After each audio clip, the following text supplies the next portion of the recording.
Waalaikumsalam warahmatullahi warahmatullahi wabarakatuh. wabarakatuh. Selamat pagi semuanya teman-teman. Dan ini walaupun saya lagi ngajar ya, insya Allah kita berbagi. Dan untuk memulai matkul hari ini, sekarang kita membaca Bani Hasyim dulu bersama-sama 3 kali. Bismillahirrahmanirrahim. Silahkan. Bismillahirrahmanirrahim. Allahumma sholli ala nabiyil Hasimi Muhammad wa ala alihi wa wa sallim sallim taslima. taslima. Allahumma sholli ala nabiyyil hatimi Muhammad wa ala alihi wa sallim taslima. Allahumma sholli ala nabiyyil hasimi Muhammad Muhammad wa ala ala alihi wa sallim taslima. Allahumma sholli wa sallim wa barik alaihi. Terima kasih semuanya. Sekarang kita langsung aja presentasi dari kelompok A dengan tema apa ya temanya? Lupa lagi. Program bimbingan konseling anak. Mungkin nanti dipersilakan sama kelompok A, anggotanya dulu dibacakan siapa aja, dan nanti ada sesi tanya jawab setelah dibacakan. Mangga dipersilakan untuk kelompok A. Siap, hatur nuhun. Terima kasih, Terinsun. Assalamualaikum warahmatullahi wabarakatuh. Waalaikumsalam warahmatullahi wabarakatuh. Di sini kelompok A akan memaparkan program bimbingan konseling anak yang diampu oleh Ibu Irsa ya.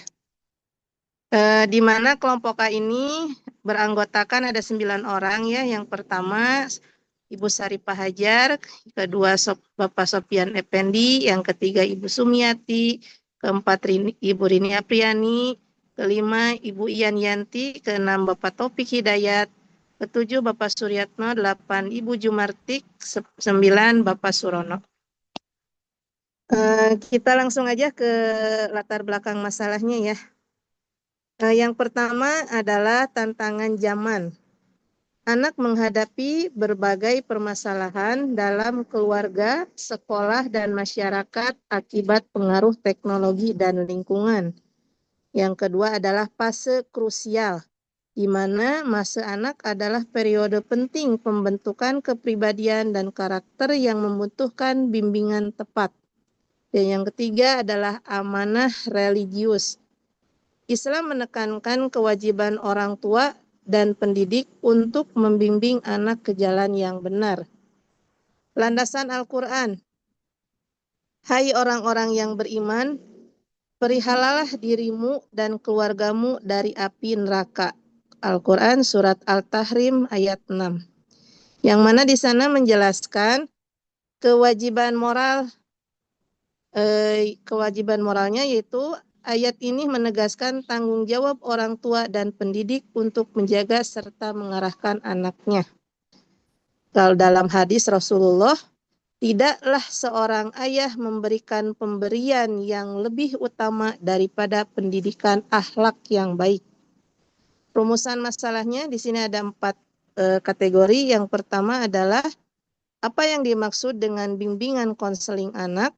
Dan yang kedua adalah mengapa program bimbingan konseling anak penting dilaksanakan.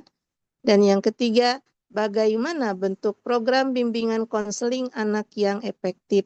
Dan yang keempat, bagaimana mengintegrasikan nilai-nilai Islam dalam program konseling.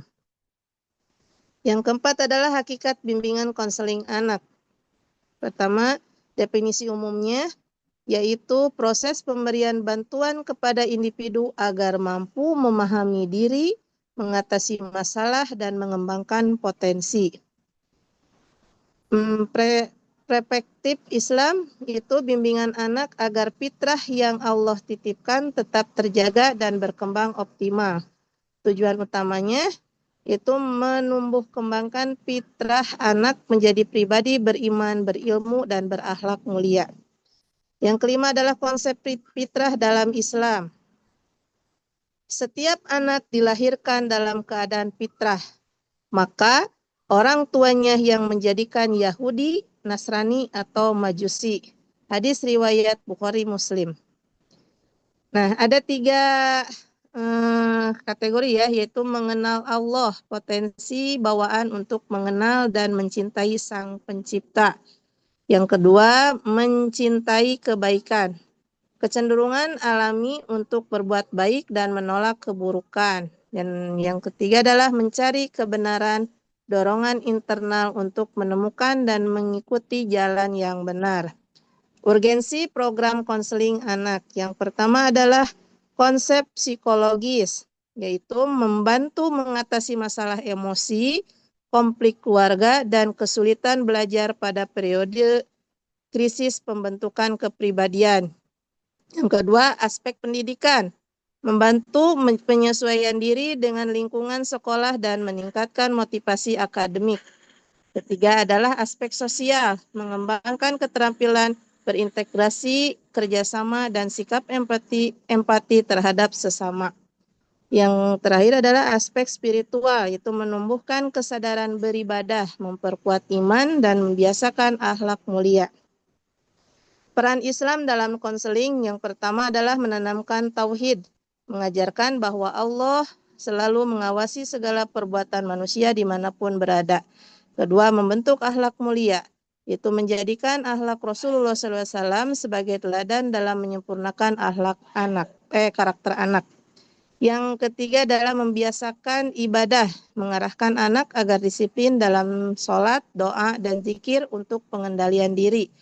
Yang keempat ada membangun lingkungan Islami, melibatkan keluarga, sekolah, dan masyarakat, menciptakan ekosistem yang kondusif. Strategi pelaksanaan program yang pertama adalah membangun hubungan empatik. Konselor menunjukkan sikap penuh kasih sayang, sabar, dan tidak menghakimi dengan nilai ikhlas karena Allah.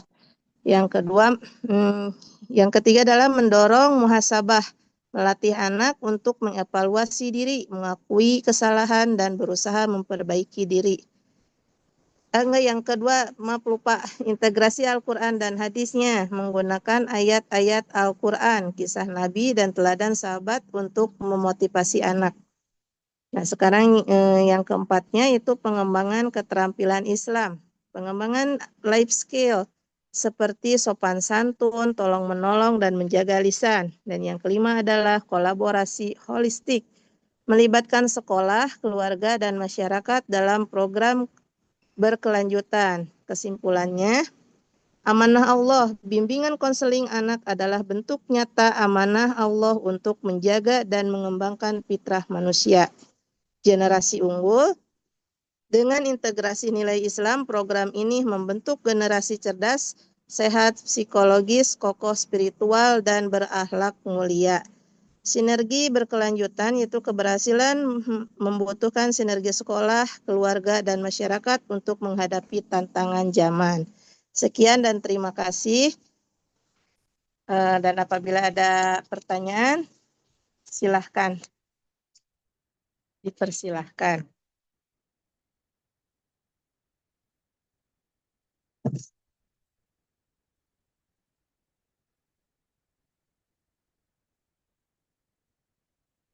Baik teman-teman, apakah ada yang mau ditanyakan dari semua paparan tadi mengenai program bimbingan konseling anak?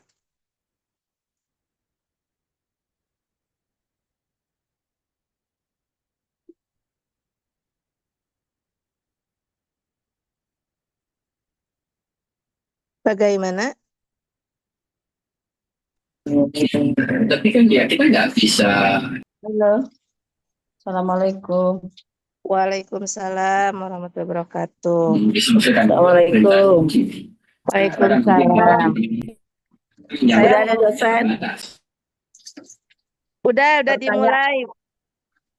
Bu Susi udah mulai, udah sesi tanya jawab ini. Boleh bertanya Bu Rini? Iya, boleh. Saya dulu. Halo? Boleh mangga Bu Sukma. Ya. Iya. Pertanyaannya langkah apa atau cara caranya bagaimana supaya anak bisa belajar di rumah dengan nyaman dan bagaimana membiasakan anak itu supaya dia menanamkan ke dia itu bahwa belajar itu penting, kemudian melaksanakan kewajiban juga seperti sholat dan ibadah yang lainnya juga penting seperti itu karena di zaman sekarang ini kan gangguannya itu HP ya gadget. Jadi itu yang Ya. menghambat anak menjadi malas melakukan kewajiban ibadah maupun belajar. Hmm. Langkahnya apa saja gitu ya. Ya. Sekian, Kira-kira Assalamualaikum. usianya berapa tahun, Bu? Usianya 8 tahun. Baik. Usia 8 tahun ya, Bu ya. Ya, Mungkin ada pertanyaan yang lain sebelum dijawab pertanyaannya. ya, boleh saya bertanya? Ya, boleh. Pertanyaannya singkat aja. Eh, apa perbedaan antara bimbingan dan konseling bagi anak-anak? Itu aja. Terima kasih. Bimbingan sama konseling ya. Ya,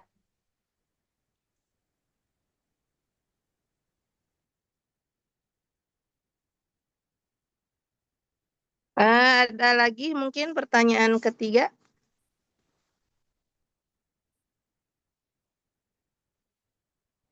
Apa hanya ada dua saja dulu? Saya Bu, Boleh, Pak. Bu pertanyaannya berkaitan dengan kenakalan remaja yang terjadi apa namanya di masyarakat geng motor terutama ya. Apakah anak-anak tersebut kalau sedang berkumpul dengan teman-teman itu mereka berani gitu ya apa namanya seperti kayak punya kekuasaan, tapi kalau sudah sendiri seperti takut lah gitu. Nah, gejala itu berkaitan dengan kenakalan remaja, bagaimana cara menanganinya seperti menangani kasus-kasus seperti itu, permasalahan anak tersebut, Bu. Ya, terima kasih. Siap, Sus. Eh, Berarti tentang kenakalan remaja ya, Pak ya. Bagaimana caranya atau langkah-langkah untuk membuat remaja itu enggak gimana ulangi lagi, Pak. Ya, bagaimana untuk menangani kenakalan remaja seperti yang terjadi di masyarakat, terutama di hampir di tiap pelosok lah gitu. Bagaimana cara menanganinya? Ya, penanganan ya.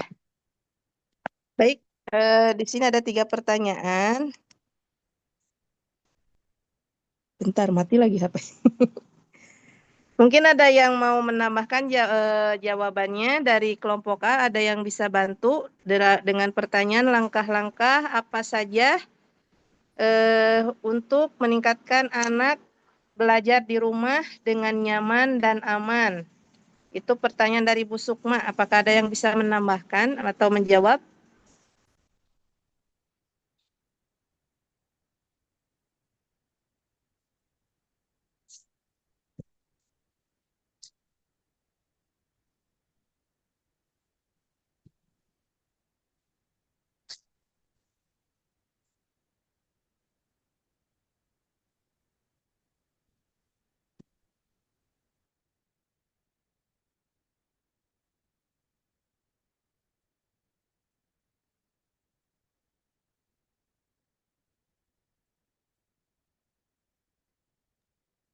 Gimana? Ada yang mau menjawab? Yang ini yang Ibu saya coba ya bantu. Bagaimana nah ini ya langkah-langkah untuk mengurangi gangguan melihat HP pada anak ya. Sarannya satu, dibuat jadwal belajar. Tentukan waktu belajarnya yang spesifik dan patuhi jadwal tersebut. Kedua, matikan notifikasi HP atau letakkan HP di model ini pesawat gitu kan, jadi nggak bisa lihat. Gunakan aplikasi pemblokiran situs web atau aplikasi yang mengganggu seperti Freedom atau Self Control. Cari tempat belajar yang tenang. Ya, gunakan teknik Pomodoro, belajar selama 20 menit, lalu istirahat, ulangi siklus ini untuk meningkatkan fokus. Tetapkan tujuan belajar yang spesifik dan realistis, lalu fokus pada tujuan tersebut. Minta bantuan teman atau siapa yang lebih memberikan motivasi. Sekian, Bu. Terima kasih. Ya, yes. Bagaimana jawabannya Bu Sukma? Apa ada yang mau menambahkan? Ya cukup membantu, akan saya usahakan. Tapi memang situasinya situasional ya ini. Jadi situasinya eh untuk waktu juga anak itu kayaknya lebih lama di sekolah ya. Jadi berangkat jam 7, pulang jam 3 kemudian ekstra itu sampai setengah 5. Sedangkan jam segitu itu untuk belajar kayak nggak ini gitu. Saya juga saya Oh. sendiri belum bisa mensituasikan untuk jam belajar sekitar jam setengah 5-an itu. Kadang juga TPA itu. Ini yang jadi kendala, ini masalah waktu gitu. Waktunya itu dia hanya bisa dari maghrib sampai isya. Yaitu untuk memanfaatkan waktu Boleh, 1 jam juga. saya tambahkan sedikit berbagi pengalaman, Bu. Iya, ya, monggo, monggo. Usia 8 tahun itu sih sebenarnya masih labil ya, masih rentan. Kalau anak dikasih bimbingan belajar ekstra, kayaknya menurut saya itu terlalu berlebihan. Karena pas anak usia 8 tahun mungkin menurut saya itu ya perbanyaklah dia bermain atau Tapi buatlah itu sudah ini, Bu, mereka sudah bahagia program dari gitu. sekolah ekstranya, bukan kita Oh yang iya. udah Jadi program dari sekolah. ekstrakurikuler gitu ya, Bu? Iya. Iya. Berarti kan gini, kita menyekolahkan anak di sekolah tersebut kan otomatis kita harus ikuti aturannya. Nah, kita aja lihat aja dulu di sekolahnya itu kan pasti full ekstra. Nah, gimana sih kalau di sekolah di rumah itu nggak usah dikasih tambahan lagi, cuman hanya dikasih cerita-cerita, bawa ngobrol sambil enjoy aja, nggak usah dikasih pelajaran lagi. Mungkin nantinya bisa bikin anak boring gitu biasanya gitu. Karena Iya, kita tapi udah kadang mempercayakan ke sekolah itu, kita hanya kasih bimbingan aja seperti kita hanya lakukan seperti sholat awal waktu yang 5 waktu itu kalau pas ada di rumah kan kita bagiannya untuk selalu mengingatkan anak, jangan bosan-bosan gitu untuk selalu mengingatkan anak, nah gitu. Kalau untuk jadwal belajarnya sendiri ya tergantung sama orang tuanya juga. Kalau pelajarannya di sekolah agak berat, ya kita adakan di rumah hanya 1 kali jam pelajaran, tapi hanya untuk dibuat seperti kayak bermain gitu.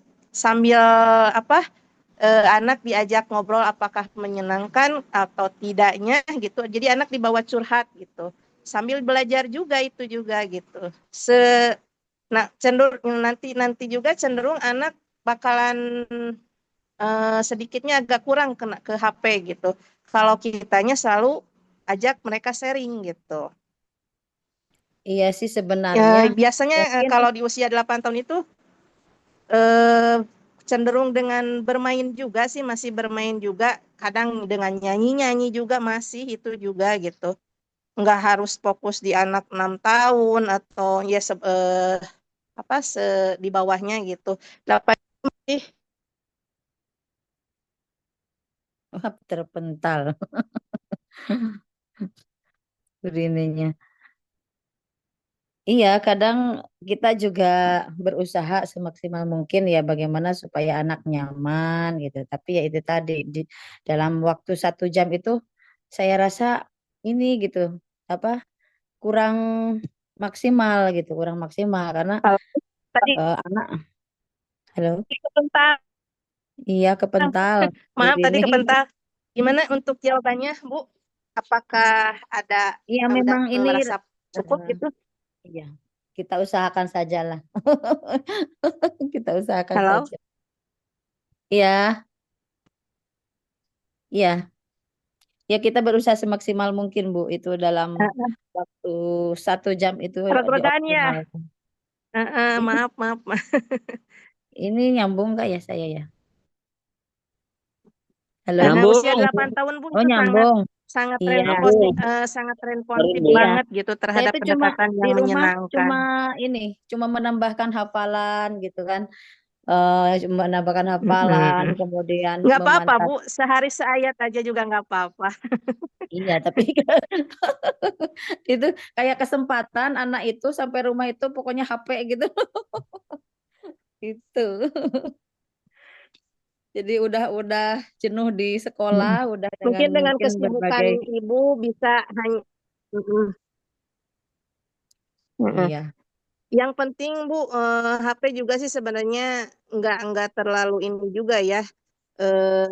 Apa asalkan selalu didampingi aja gitu si anaknya gitu. Walaupun kita lagi sibuk, ya sebisa-bisanya kita selalu mendampingi anak, menjauhkan dari apa tontonan-tontonan yang nggak jelas gitu, yang nggak masuk, nggak sesuai dengan usianya gitu. Kalau kalau nonton yang lain-lain mah gitu ya nggak apa-apa gitu. Kalau yang ini dibantu aja Makanya memang eh supaya yang ini tontonannya itu tontonan yang edukasi, menarik gitu, ya. bukan yang lain-lain. Makanya yang aman udah dipondokin aja gitu ya, Bu ya. Jadi udah program pondok kan Nah, sudah. menurut saya itu Iya, iya. Ini kakaknya ini dari SD, jalan keluarnya itu dari SD menurut sudah saya pondok. benar-benar. Jadi John fokus usaha untuk orang tuanya. Iya, tinggal didoakan saja. Ini kan soalnya yang ragil itu Ya, bungsu, doa jadi saja. jadi di rumah nggak pondok. Iya, monggo-monggo yang lainnya. Jangankan ibu, saya juga kan sama punya anak cewek nih. Anak cewek pasti apa? Pasti cenderung apa sih anaknya teh kalau cewek mah tekun. Sensitif. Tapi menurut saya tidak. Bahkan tekunan anak laki-laki. Nah, itu Iya, iya, problem di keluarga saya ya. Tapi sama. insya Allah anak kalau kita sering komunikasi atau ya sami rangkulan dari orang tua, itu yang paling terpenting menurut saya gitu. Selama aman gitu. Iya, iya. Insya Allah anak baik-baik saja. Dan untuk yang Ya, pertama, pertanyaan yang kedua, yaitu tadi itu dari siapa ya? Apa perbedaan antara bimbingan sama konseling anak ya? Iya, dari aku. Nah, ya siap. Mana sih tadi jawabannya? Bentar. Kalau bimbingan itu memberi arahan, Bu, memberi arahan supaya anak tidak salah langkah. Kalau konseling itu lebih mendalami perasaannya dan pikiran anak untuk menyelesaikan masalahnya. Nah, eh, mungkin contohnya untuk konseling anak itu anak sering sedih karena dibully. Nah, konselor bisa menggali perasaannya dan membantu meredakan trauma serta membangun kepercayaan diri. Kalau bimbingan itu mungkin contohnya ini seperti guru membimbing anak cara mengatur jadwal belajar, cara bermain baik dan atau cara mengatasi rasa malas. Mungkin itu jawaban dari saya. Bimbingan itu adalah memberi arahan supaya anak tidak salah langkah dan konseling mendalami perasaan dan pikiran anak untuk menyelesaikan masalahnya. Bagaimana Bu Eli? Terima kasih Bu Rini jawabannya. Dan untuk pertanyaan yang ketiga yaitu tentang kenakalan remaja. Yang mana apakah gimana? Ya ya. Bisa saya Siap. bantu jawab nggak, Bu? Gimana cukup ya, Mai, Bu? Ya, Bu ya. bisa cukup bantu Untuk jawab kenakalan untuk remaja, ya. boleh Bu Susi. Hatur Ya, nuhun, terima kasih. Ayo. ya, ya, berikut ya langkah-langkah untuk menangani kenakalan remaja. Sarannya satu itu adalah komunikasi efektif. Bangun hubungan yang baik dengan anak, dengarkanlah keluhan-keluhannya, dan ajak dia bicara secara terbuka tentang apa masalah anak tersebut. Yang kedua, tetapkan batasan yang jelas, buat aturan yang jelas, konsekuensinya yang pasti. Jika aturan itu dilanggar, sehingga anak itu tahu apa yang diharapkan. Yang ketiga, pantau aktivitasnya, ketahui apa yang dilakukan anak, siapa teman-temannya, apa hobinya, ya kita harus inilah dari jauh sering-sering melihat gitu keberadaan anak tersebut. Didorong, yang keempatnya didorong kegiatan yang positif, ajarkan anak melalui kegiatan yang positif seperti olahraga, seni, atau masuk pengajian, ada apalah baca-baca ori gitu, ikut agonian atau apalah yang bermanfaat. Yang kelima, cari bantuan profesional. Jika kenakalan semakin parah, cari bantuan konselor atau terapis untuk mendapatkan bimbingan yang tepat. Segitu, terima kasih. Assalamualaikum. Ya, siap. Terima kasih. Terima kasih Bu Susi untuk jawabannya. Mungkin ada yang mau menambahkan bagaimana cara menangani kenakalan remaja yang apabila berkelompok itu mereka berani dan apabila dia sendiri dia nggak berani gitu ya Pak ya? Ya betul Bu. Hmm. Ada yang mau menambahkan jawaban dari Bu Susi? Sedikit menambahkan izin Bu Rini. Boleh Bu Wiwin, mangga. Mungkin dengan secara pendekatan secara spiritual ya kepada remaja tersebut, yaitu pendekatan gimana kita cara ngasih tahu tentang masalah agama. Ajarkan remaja dengan nilai-nilai agama dan praktek ibadah.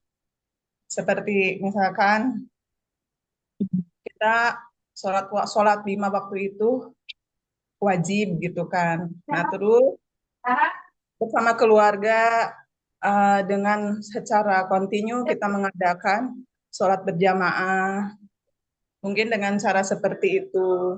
Terus secara rutinitas diadakan pengajian. Jadi dengan secara perlahan, mungkin kenakalan-kenakalan itu akan memperkecil ya, meminimalisir.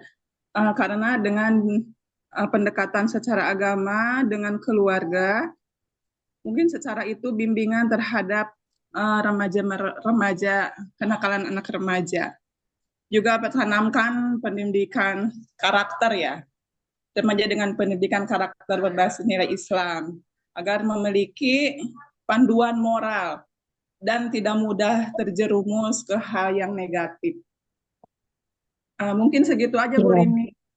Ya, terima kasih. Terima kasih Bu Wiwin untuk tambahan jawabannya. Mungkin sedikit menambahkan aja.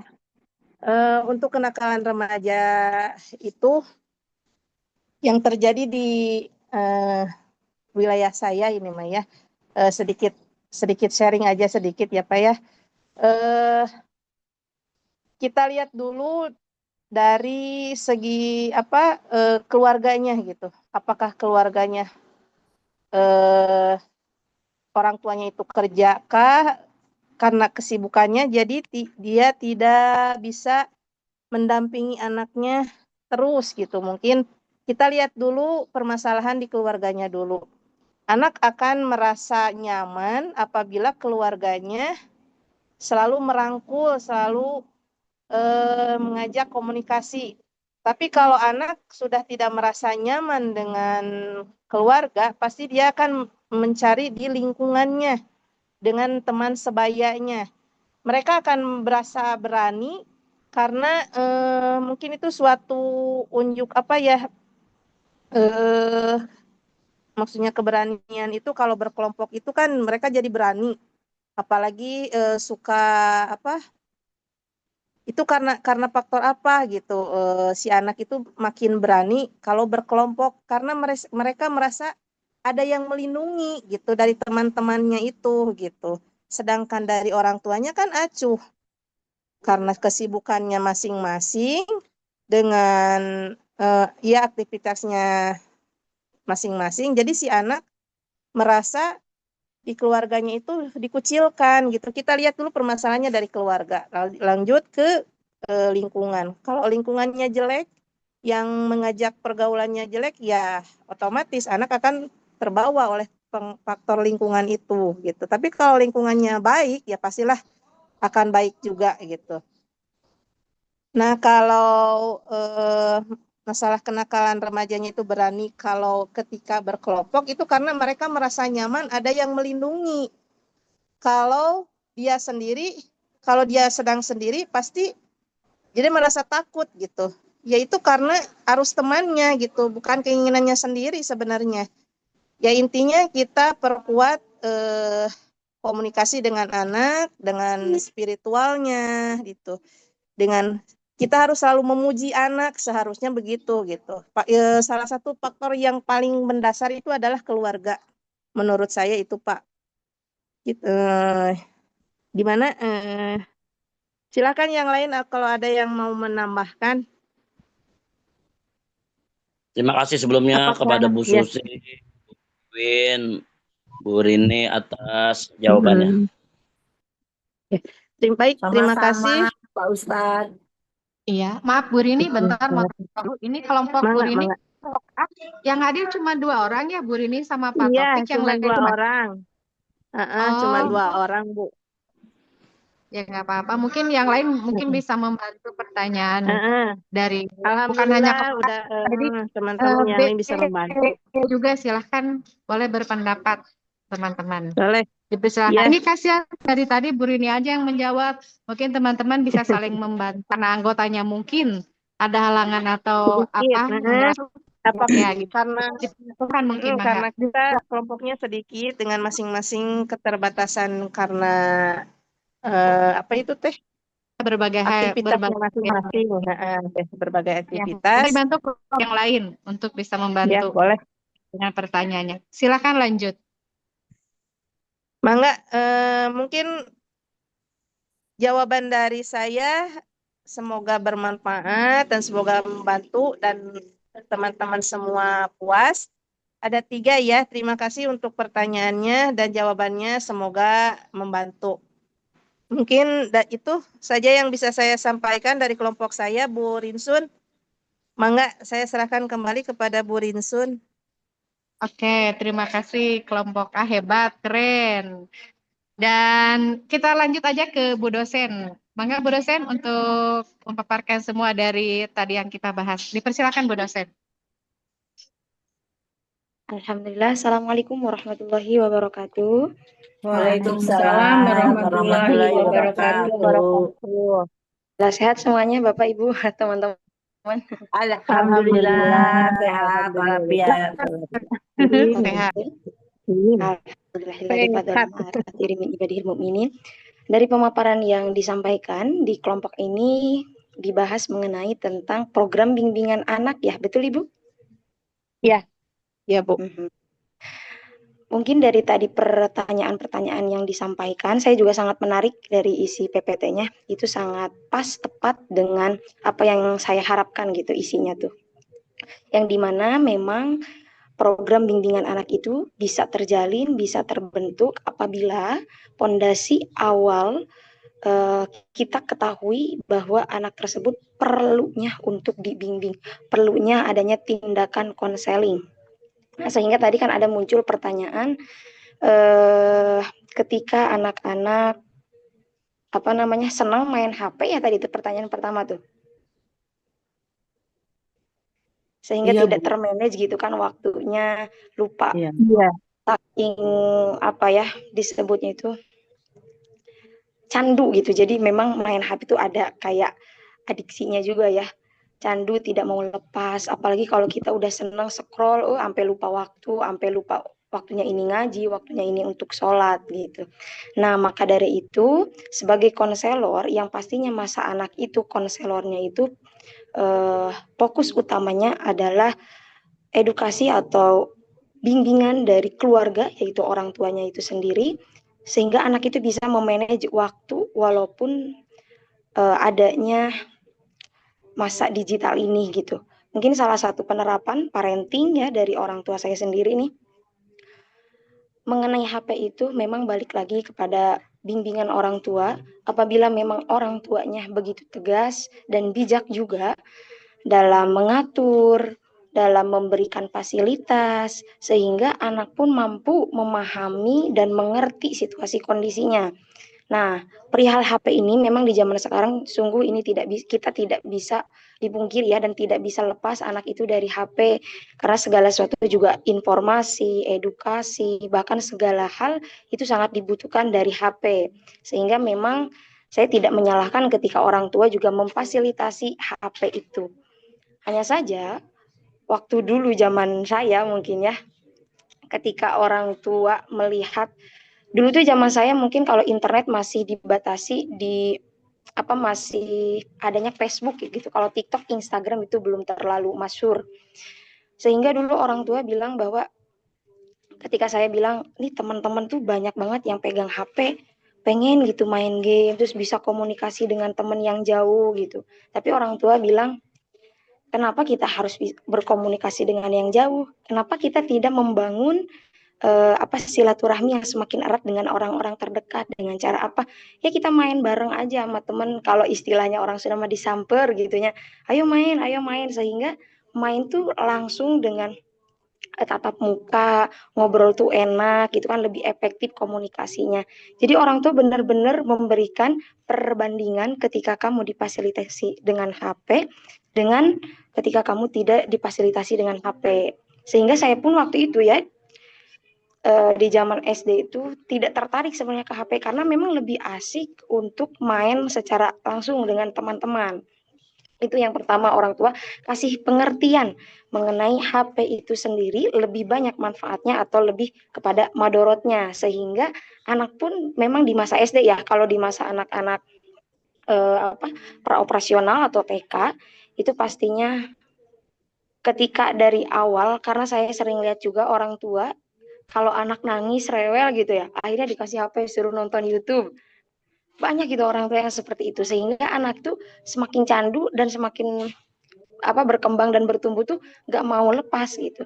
Jadi balik lagi kepada pengertian dan pemahaman fasilitas dari orang tuanya itu sendiri sehingga anak tuh mampu dibisakan menahan diri ketika ingin punya HP atau main HP, main gadget gitu.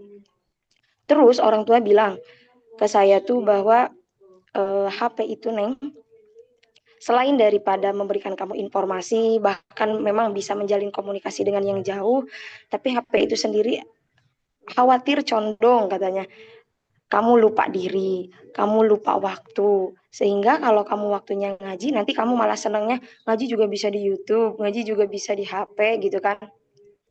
Sehingga memang dulu tuh saya punya pemahaman-pemahaman tersendiri dari apa yang orang tua sampaikan. Jadi di zaman saya SD waktu itu tuh ada pengertian dan pemahaman tersendiri ketika orang tua terus-menerus tidak menyalahkan tapi lebih condong kepada memberikan informasi ketidakbaikannya atau pengaruh buruknya mengenai ketika kita punya HP. Sehingga saya sadar, oh iya buat apalah punya HP. Sampai pada akhirnya mungkin MTS masuk pesantren dengan pembatasan HP-nya sampai aliyah. Dan luar biasa, alhamdulillah saya diizinkan punya HP itu pertama kali itu pas masuk kuliah. Makanya tadi betul, memang pondasi utama karakteristik anak, sifat anak, tingkah laku anak, akhlak anak itu bagaimana orang tua memberikan pengarahan, pemahaman, sehingga anak itu tidak merasa dilarang secara keras, tetapi lebih kepada diberikan pemahaman-pemahaman hingga anak itu sendiri mampu membedakan, oh iya ini baik untuk saya, oh iya ini tidak baik untuk saya, oh iya saya perlu HP untuk masa ini, saya tidak perlu HP untuk masa ini. Jadi anak itu sendiri akan tumbuh, karena memang kan dari pertemuan awal ada pembahasan mengenai bahwa anak itu ketika lahir Tuhan sudah memberikan berbagai potensinya. Dan siapa yang akan mengembangkan dan menjuruskan atau mengarahkan potensi tersebut? Orang tuanya. Nah, begitu. Jadi perihal HP itu ya, salah satu caranya supaya anak tidak candu itu balik lagi kepada masa awal orang tua memfasilitasinya, memberikan pengertian serta pemahamannya, sehingga anak itu sendiri mampu membedakan mana yang patut dipenuhi dan mana yang tidak seharusnya dimiliki, begitu. Kemudian yang kedua, tadi saya menanggapi mengenai apa tadi itu bimbingan dengan konseling ya, perbedaan. ya. Nah, untuk bimbingan konseling, ini nih ya teman-teman, kita itu memang kan dari prodi bimbingan penyuluhan Islam. Kalau nggak salah, waktu pertemuan pertama banget ini saya sampaikan, bimbingan penyuluhan dengan konseling itu satu kesatuan yang tidak bisa dipisahkan. Jadi kalau penyuluhan itu lebih kepada memberikan informasi dan ruang lingkupnya lebih luas. Mungkin sama halnya seperti ya para dai yang memberikan ilmu-ilmunya kepada mad'unya yang luas gitu kan cakupannya. Nah, turunan dari penyuluhan itu sendiri adanya bimbingan, sehingga pada bimbingan ini kita lebih spesifik. Misalnya adanya bimbingan dalam hal apa namanya yang parenting anak itu, supaya anak itu tidak pendek tuh apa ibu-ibu yang aktif di ibu-ibu PKK ada tuh namanya. Saya lupa lagi. Nah, ya, stunting. Nah, contohnya itu. Jadi pada bimbingan ini ruang lingkupnya tidak seluas dari penyuluhan, tetapi sifatnya masih dengan edukasi, memberikan informasi. Tapi masalahnya itu kita sudah ketahui, itu bimbingan. Kalau tadi di penyuluhan masalahnya belum diketahui, hanya saja memberikan informasi secara luas. Adapun penyuluhan sama memberikan informasi, tetapi pembatasannya lebih kecil gitu. Nah, dari bimbingan ini sendiri adanya teknik yaitu konseling, di mana ketika kita mengadakan bimbingan nih ternyata klien kita atau mustami pada bimbingan itu sendiri ada masalah yang lebih kompleks, lebih urgent untuk ditindaklanjuti, sehingga ditariklah dari bimbingan yang tadi beberapa klien yang memang mengalami masalah. Kalau satu orang kan namanya dengan teknik konseling individu. Kalau 2-3 orang lebih maka itu menjadi konseling kelompok. Nah, di sini konseling itu memberikan informasi, juga memberikan solusi.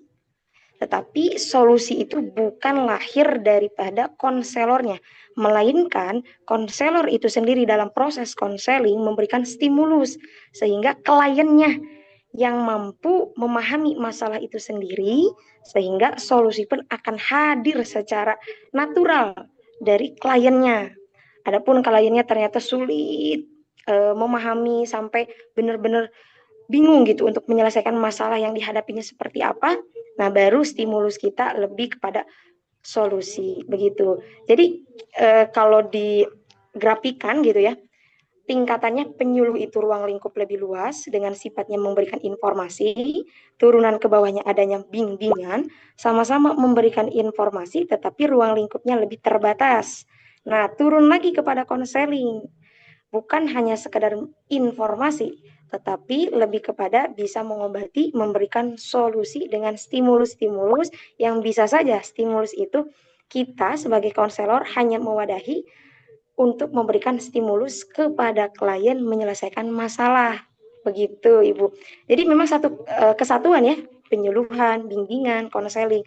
Hanya saja dalam sifatnya konseling itu lebih kepada adanya suatu masalah sehingga diperlukannya konselor, sehingga diperlukannya proses konseling, begitu. Nah, terakhir mengenai masalah remaja, sebetulnya ini belum masuk pada pembahasan di bimbingan program anak ya. Kalau masalah remaja itu di pertemuan kemarin saya share mengenai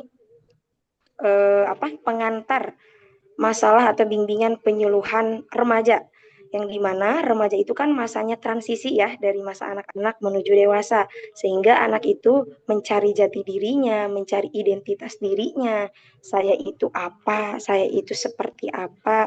Saya itu mau kemana? Tujuan hidup saya apa? Nah, itu kan masa remaja, sehingga tadi sebenarnya untuk kenakalan remaja itu dalam bimbingan program anak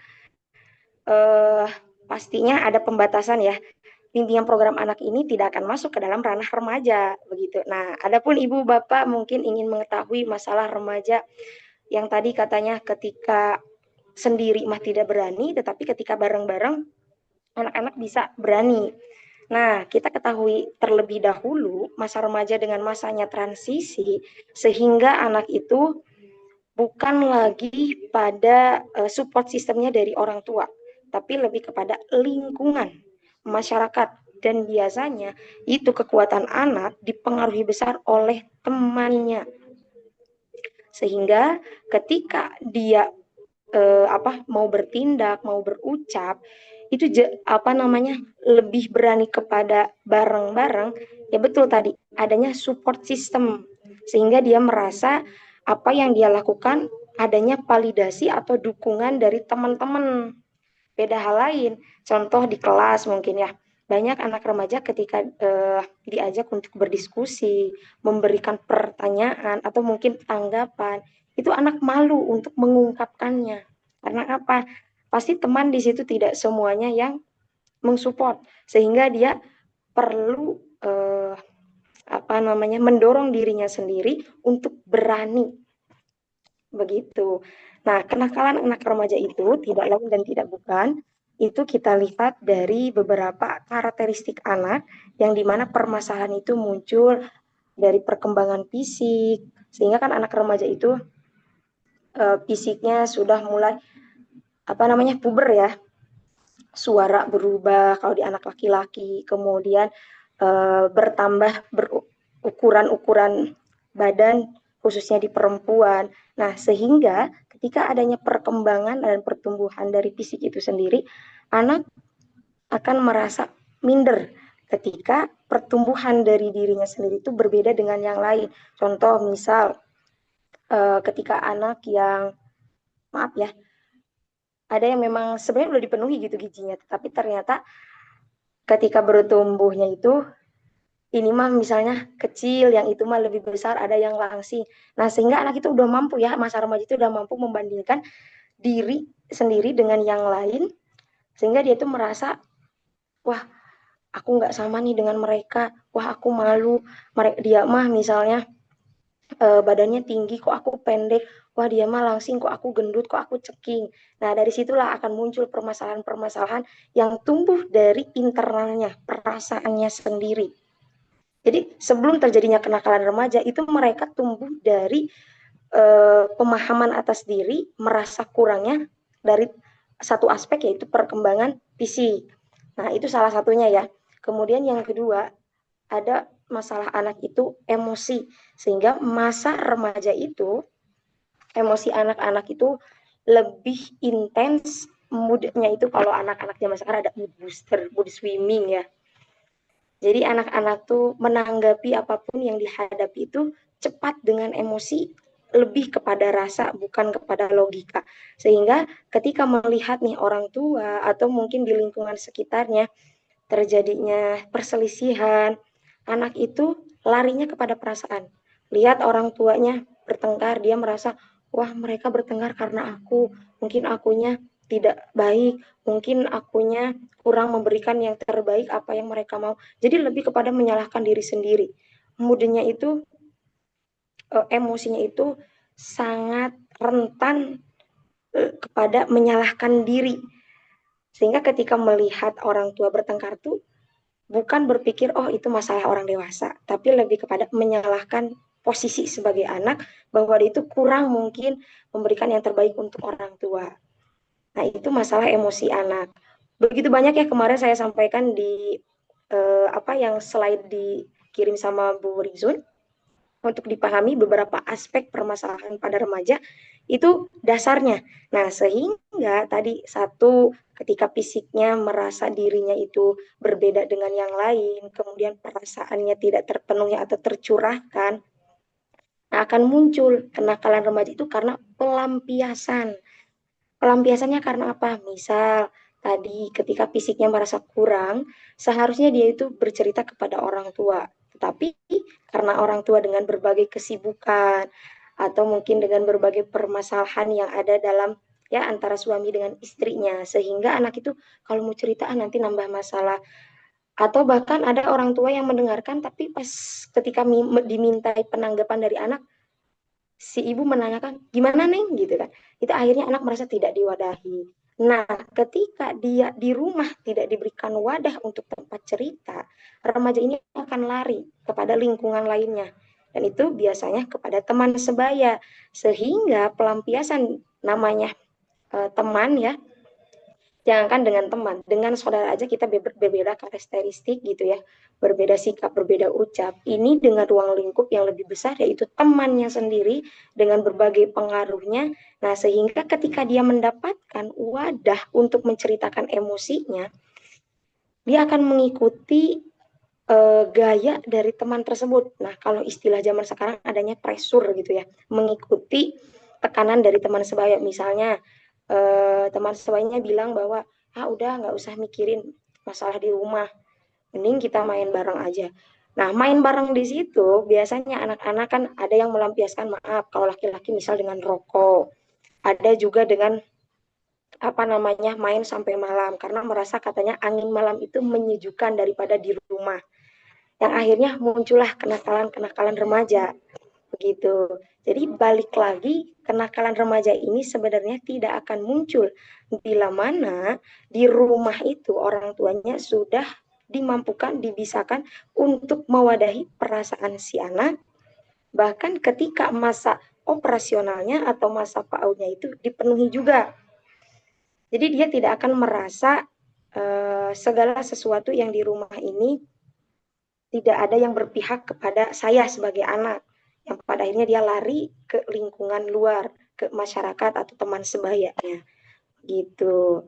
Mangga Bapak Ibu mungkin ada penanggapan atau ingin kita sharing sama-sama mengenai, pasti banyak ya kasus fenomena mengenai masalah anak ataupun masalah remaja. Izin bertanya juga Pak Bu Dosen terkait tadi yang Bu Dosen paparkan. Bagaimana sih cara mewadahi anak itu kan yang menurut saya itu anak saya itu stunting ya. Nah, sedangkan anaknya itu ada di pondok, bagaimana cara menguatkan hatinya agar tidak mudah lemah gitu perasaannya terhadap apa yang dia miliki gitu. Saya mah udah kecil, ibaratnya gitu. Nah, bagaimana cara orang tua gitu dari rumah mensupport anaknya itu yang ada di pesantren kan nggak ketemu setiap hari ya. Nah, bagaimana agar kuat gitu ke anaknya gitu. Harus bagaimana gitu orang tua. Nah, mengenai anak yang di pesantren, itu pastinya sebelum dipesantrenkan adanya pembekalan awal dari orang tua. Jujur ya Ibu, mungkin saya memang belum pengalaman memiliki anak, tetapi yang saya rasakan sebagai anak, dulu ketika pertama kali masuk pesantren, itu dulu tuh saya SMP. Orang tua dari awal bilang, Neng dipesantrenin bukan karena dibuang, bukan karena ibu atau ibu atau bapak tidak ingin ngurusin Neng, tetapi ini bentuk kasih sayang ibu, bapak kepada Neng supaya Neng punya fondasi pembekalan ilmu agama yang kuat, dan di masa depan Neng lebih terarah, lebih punya pembatasan diri. Kemudian setelah adanya, pokoknya banyak hal yang orang tua sampaikan sebelum saya dititipkan di pesantren. Nah, setelah adanya pembekalan itu, saya yakin Ibu namanya di pesantren pasti ada jadwal untuk menjenguk. Atau jengukannya hanya setahun sekali, Ibu, apa bagaimana? Ibu?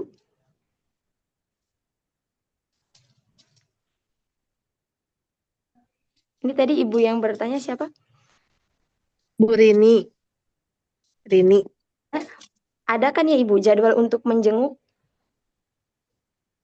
Ada, Nah, cuman anaknya itu kan kalau masalah pribadi tidak terlalu memaparkan apa yang terjadi gitu. kurang terbuka Cuman berarti Ibu. saya sendiri suka suka ngerasa khawatir gitu. Apa yang terjadi di sekolahnya? Iya.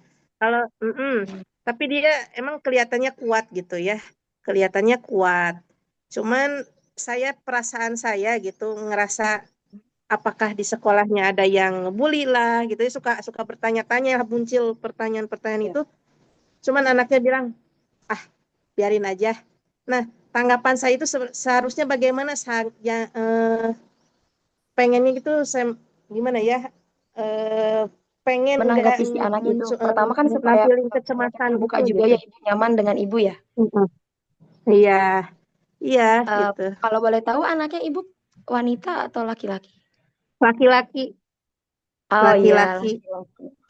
Nah, ada pun untuk laki-laki sendiri ya, yang memang secara psikologinya itu lebih kepada logikanya, sehingga dia itu ada perasaan tidak mau membebani orang tua. Beda hal lain dengan perempuan yang kadang Mhm. perlu untuk diwadahi setiap ceritanya, setiap permasalahannya. Itu sih secara psikologis memang sudah beda ya antara wanita dengan pria. Adapun langkah-langkah yang memang bisa Ibu lakukan, itu saya yakin di pesantren itu pasti ada yang namanya pengurus. Sehingga Ibu bisa bertanya kepada pengurus itu Mhm. sendiri, apa yang terjadi dengan anak saya. Ibu sampaikan saja permasalahan yang Ibu rasakan mengenai anak misalnya.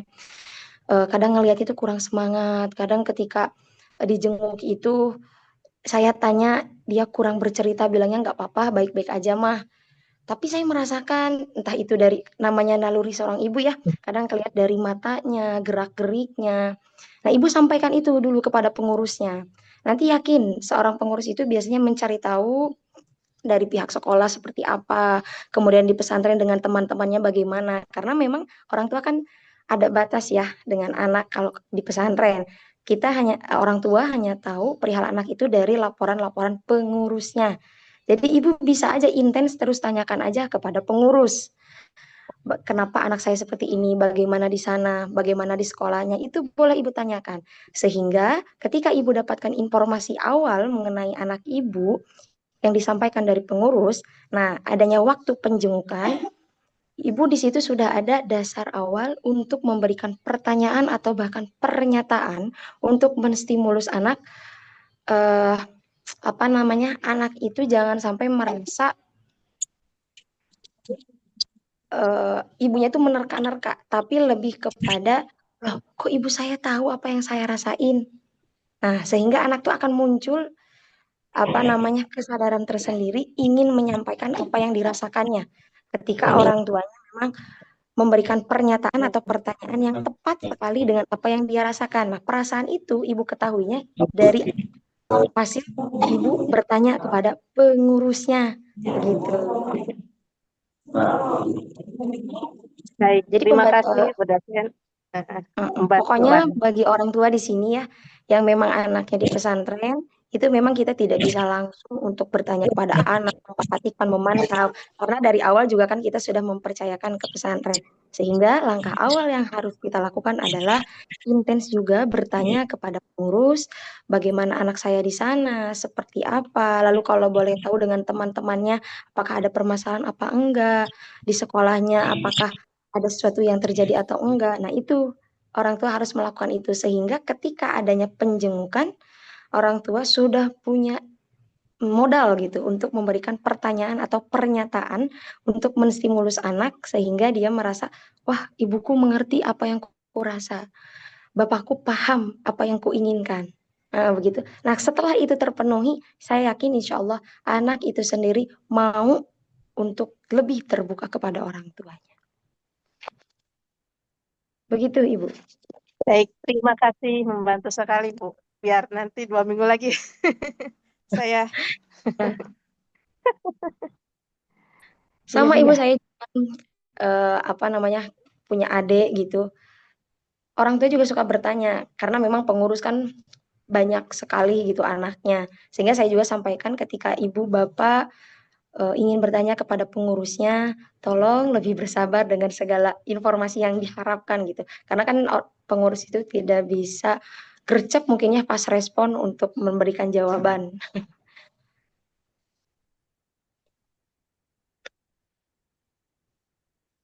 Ada lagi yang ingin menanggapi atau kita diskusi?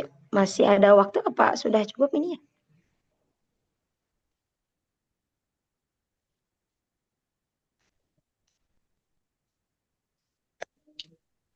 Ibu izin bertanya. Boleh? Saya kan punya anak murid ngaji, tapi anaknya ini nggak sabaran gitu.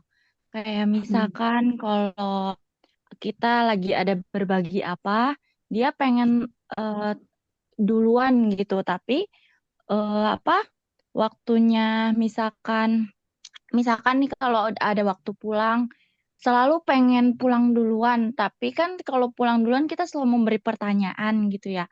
Siapa yang bisa jawab boleh pulang. Dia nggak bisa jawab, jawabannya salah, tapi selalu pengen buru-buru pulang, padahal dia pulang sama guru ngaji yang satu lagi gitu. Kalau nggak diturut, dia tantrum gitu, Bu.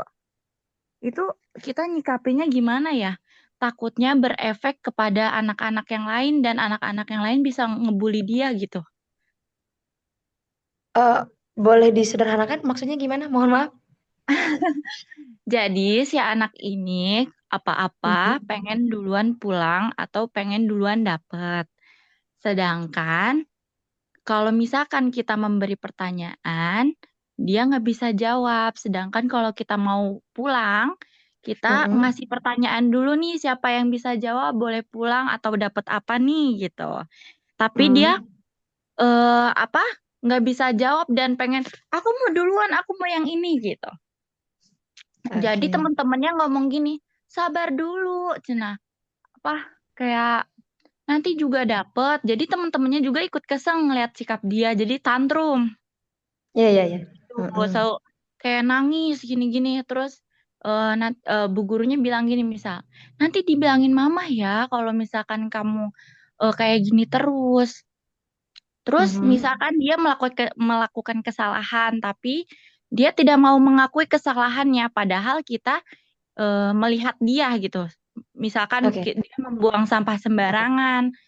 Kamu jangan buang sampah sembarangan. Tidak, aku tidak membuang sampah sembarangan, cina gitu. Iya, jadi gimana menghadapinya, Bu? Soalnya takutnya jadi dia bahan bully dan bahan ejekan teman-temannya. Soalnya kalau nggak salah udah kelas 2 SD. Gitu. Jadi anak itu sekarang di umur sekitar 8 tahun ya, kelas 2 SD? Ya. Nah, untuk mengenai ketika dia pengen pulang duluan, ini kita bisa melakukan pendekatan dengan behavior, di mana teknik behavioristik ini kan ada memberikan punishment atau ganjaran hukuman. Maksudnya apa? Coba sesekali ibu di sini ajak ngobrol anak yang bersangkutan, klien itu, sebenarnya apa motivasi anak tersebut ingin pulang duluan, ataukah dia takut menjadi orang terakhiran, kemudian merasa dia maaf ya gagal atau bodoh, ataukah dia memang ketika pulang duluan itu ada yang dia tunggu di luar. Nah, itu ibu bisa mengekspresikannya bisa dengan berbentuk gambar, sehingga anak itu pokoknya tidak merasa diintervensi, tidak merasa disalahkan apa yang dia inginkan. Itu kita perlu apresiasi. Pokoknya ketika anak tadi ibu bilang pengen pulang duluan, itu apresiasi dulu. Kamu hebat, luar biasa, ingin lebih awal.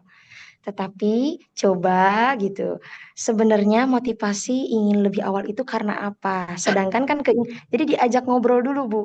Nah, diajak ngobrol di situ tuh bisa ibu dengan teknik bermain. Itu melalui pendekatannya Vygotsky, Bu. Nah, bermain di anak SD umur 8 tahun itu bisa pakai gambar, pakai berwarna. Nah, dari masing-masing gambar dan warna itu bisa ibu tanyakan, karena anak itu ketika ngegambar kan natural tuh. Dia ngegambar sebebas apa yang dia mau, nanti berikan pertanyaan ketika ada gambar-gambar yang memang seorang konselor itu harus punya potensi yang luas juga ya. untuk memahami dari segi gambar aja kita bisa baca Bu. Oh ini si anak ini ngegambar ini.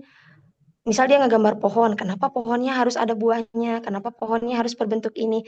Nah, boleh dipertanyakan itu terus aja Ibu, sampai Ibu dapatkan alasan kenapa dia sebenarnya pengen pulang duluan.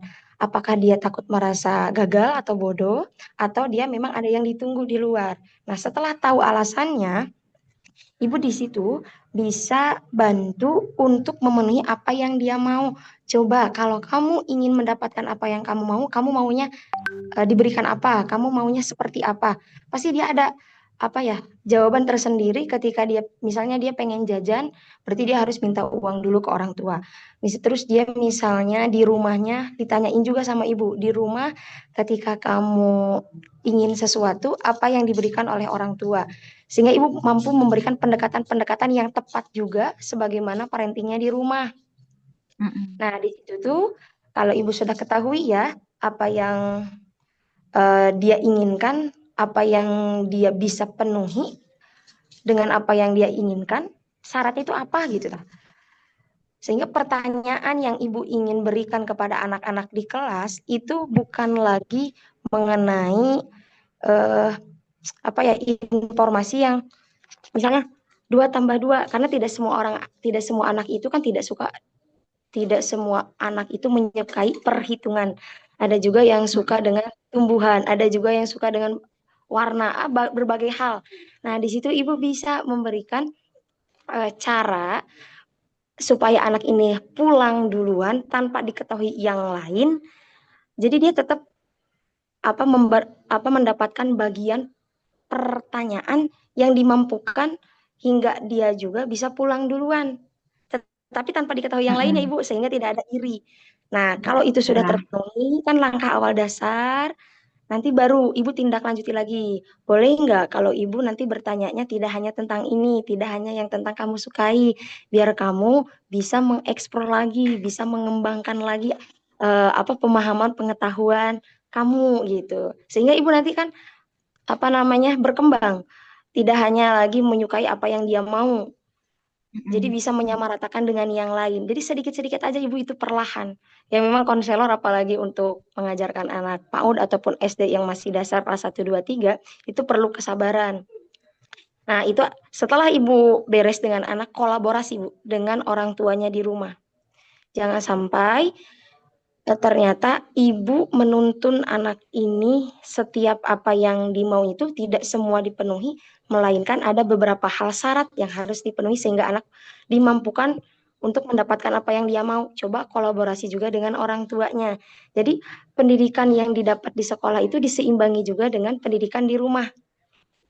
Begitu. Jadi konseling atau bimbingan itu bisa efektif ketika pemenuhan dasar bukan hanya di pendidikan sekolah, melainkan di rumahnya pun disamakan. Sehingga adanya keseimbangan dan anak tidak bingung. Aku di sekolah padahal sama ibu guru misalnya diajarkannya ketika mendapatkan apa yang aku mau, aku harus berusaha, aku harus begini, harus begini. Tapi di rumah, nggak ada persyaratan apapun, nggak ada punishment, nggak ada hukuman, atau namanya nggak ada reward gitu, nggak ada ganjarannya. Nah itu Ibu banyak hal yang bisa kita lakukan sebagai konselor untuk menstimulus atau memberikan motivasi kepada anak ketika ingin pulang duluan itu, satu, dipenuhi dulu apa yang dia mau, nanti selanjutnya bisa menyesuaikan dengan yang lainnya, begitu.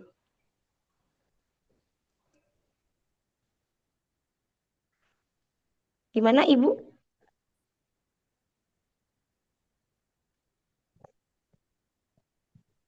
Tadi siapa yang ini? Bu, ini ya, Nur Hikmah? Ya. Jaringannya nah, iya. lupa. Coba jadi Iik itu, oh alah. Jadi Iik harus mencoba dulu ngajak ngobrol. Setelah diketahui segala sesuatunya, gak apa-apa Neng, dipenuhi dulu apa yang dia maunya. Jadi supaya dia bisa pulang duluan itu, tapi tak tanpa membedakan kan, karena yang lain nggak tahu bahwasannya kamu bisa pulang duluan itu, misalnya saya mah ingin ditanyanya hal ini Ibu, penuhi dulu aja apa yang dia mau, tanpa diketahui oleh orang lain ya, karena kan ini asas kerahasiaan namanya, itu etika dalam konseling. Nah kemudian kalau kita udah terbiasa nih dia dengan apa yang dia mau. Coba sesekali sama ibu diajak lagi ada tindak lanjut. Diobrolin lagi. Nanti ibu mau memberikan pertanyaannya itu pengen yang lebih luas gitu. Nanti kalau kamu bisa ngejawab, satu kamu bisa pulang duluan, kan hadiahnya. Kemudian yang kedua kamu juga bisa lebih awal keluar dari kelas, terus kemudian takutnya kan dia teh pengen jajan ibu gitu. Kalau nunggu yang lain kan ngantri atau apa kayak gitu. Pokoknya ibu kalau udah tahu itu semua bisa bertahap gitu. Karena memang konseling itu bukan untuk satu pertemuan ya, tapi beberapa kali Ya. pertemuan sampai si anak itu bisa menyesuaikan diri dengan teman-temannya. Sehingga tadi kan antisipasi dibully dengan yang lain itu tidak akan terjadi. Karena ibu juga kan melakukan konseling tidak di kelas, melainkan di ruang khusus tersendiri sehingga anak merasa tidak dihakimi gitu dengan teman-teman yang lainnya ataupun dengan ibu sendiri gitu selaku gurunya. Begitu. Oke. Jadi bertahap aja. Jadi si anak ini kayak masih dalam pelafalan berbicaranya juga kayak gimana ya? Kayak cadel tapi bukan cadel. Iya, jadi intonasi bicara kayak kita ada hafalan gitu, mengulang-ulang, tapi dia bacaannya cuman mangap gitu-gitu. Apalagi kalau lagi sholat gitu. Bisa dia misalkan baca aminnya keras banget. Sampai kayak sujud juga kayak dibercandain. Naruh sejadah juga semaunya dia padahal udah kasih tahu taruh yang baik gitu. Iya. Tapi masih terulang terus gitu. Apa karena di rumahnya berpengaruh tidak kalau terlalu dimanja awalnya seperti itu. Jadi kesininya jadi berpengaruh ke si anaknya gitu. Nah, iya Ibu, makanya ketika kita sudah melakukan intervensi layanan dengan anak, kita perlunya kolaborasi dengan orang tuanya. Apa yang Ibu lakukan ketika anak Ibu misalnya beres-beres, tidak membereskan lagi tempat bermainnya, atau tidak menempatkan kembali bekas belajarnya ke rak buku. Apakah Ibu membiarkan itu saja, Ibu sendiri yang membereskan, atau bagaimana? Nah, itu perlu kolaborasi Ibu. Sehingga penyembuhan untuk anak ini tuh bukan terjalin di sekolah saja, melainkan di rumah juga. Begitu. Karena setahu saya untuk backup pendidikan ya, itu kan ketika kita mau melakukan intervensi atau layanan, kita perlu persetujuan dulu dari orang tuanya. Ketika orang tuanya menerima untuk dilakukan konseling, nah maka ibu akan lebih enak untuk mengkonfirmasi gitu ya mengenai anaknya di sekolah seperti ini, di rumah seperti ini. Nanti kan ada nih titik temunya, ini anak kenapa ternyata itu. Di rumah memang kurang diperhatikan, di rumah tidak ada aturan, di rumah dibiasakan anak apa-apa dipenuhinya oleh orang tua gitu. Ngeberesin permainan sama orang tua. Habis belajar, anaknya langsung main, bukunya masih berantakan sama orang tua. Nah, itu bisa saja memang terlalu ya mungkin istilahnya dimanja ya oleh orang tua. Makanya perlunya kerjasama antara guru di sekolah dengan orang tuanya di rumah. Begitu.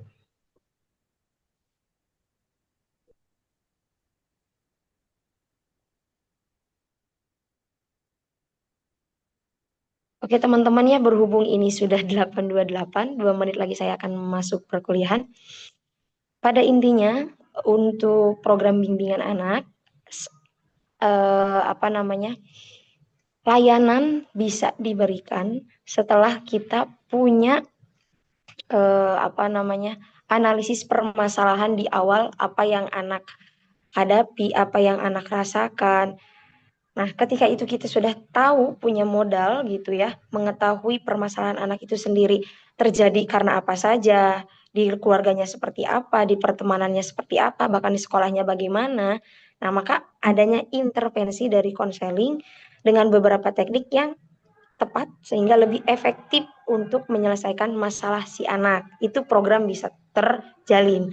Adapun dengan masalah remaja, kita juga seorang konselor harus mengetahui apa yang menjadi penyebab kenakalan itu terjadi. Karena banyak anak melakukan pelanggaran norma-norma di masyarakat itu tidak lain dan tidak bukan untuk mencari sensasi saja, tetapi melainkan untuk memenuhi emosinya tersendiri sehingga dia merasa puas ketika apa yang dia mau itu tidak terpenuhi, terwadahi khususnya oleh orang tua, sehingga dia melampiaskan kepada hal-hal yang bisa dibilang melanggar dari aturan. Begitu. Nah, beberapa aspek yang menjadi masalah di remaja itu tadi kan disampaikan ada dari fisiknya, emosinya, kemudian dari pergaulan atau pengaruh apa itu lingkungan teman-temannya sehingga anak tertekan dan merasa kalau di luar itu dipenuhi gitu segala sesuatu yang dia inginkan. Begitu.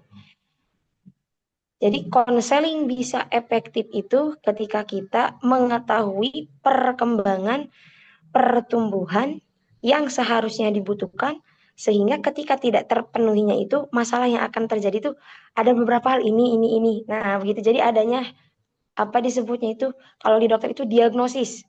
Jadi ada hipotesis perdugaan anak bisa punya masalah seperti ini tuh ternyata karena ini. Nah, itu tuh dipelajarinya ada di pertumbuhan dan perkembangan baik masa anak maupun remaja. Jadi kita harus tahu materi dengan teori-teorinya. Begitu Bapak Ibu. Terima kasih. Wah, jawabannya mantap. Semoga dipahami dan bisa diaplikasikan ya di tempat kerjanya masing-masing. Semoga bermanfaat. Mohon maaf, saya mau masuk dulu perkuliahan di kampus. Assalamualaikum warahmatullahi Terima wabarakatuh. kasih. Waalaikumsalam warahmatullahi wabarakatuh. Terima kuliahnya. kasih Bu dosen. Waalaikumsalam. Ini ya keluar. Absen dulu, absen. Rina absen kusaha. Absennya gimana nih? Apa keluar lagi atau gimana? Absen sudah. Udah.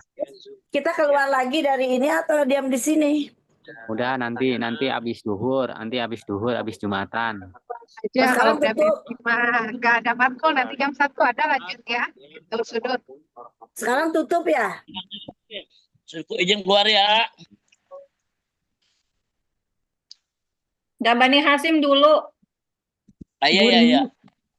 Tadi tuh jaringannya lup-lup deh. Allah Nabi. Nabiul Hasimi Muhammadin salim taslima. Salim Allahumma sholli ala nabiyil Ala Nabi Muhammadin wa ala alihi Allahumma sholli ala nabiyil Muhammadin wa ala alihi wasallim taslima. Allahumma sholli wa sallim wa barik alaihi. Sampai jumpa nanti siang teman-teman. Izin keluar. Iya teman-teman, maaf ini lagi perjalanan. Izin keluar ya. Ya, hati-hati di jalan, Terinsun. Keluar.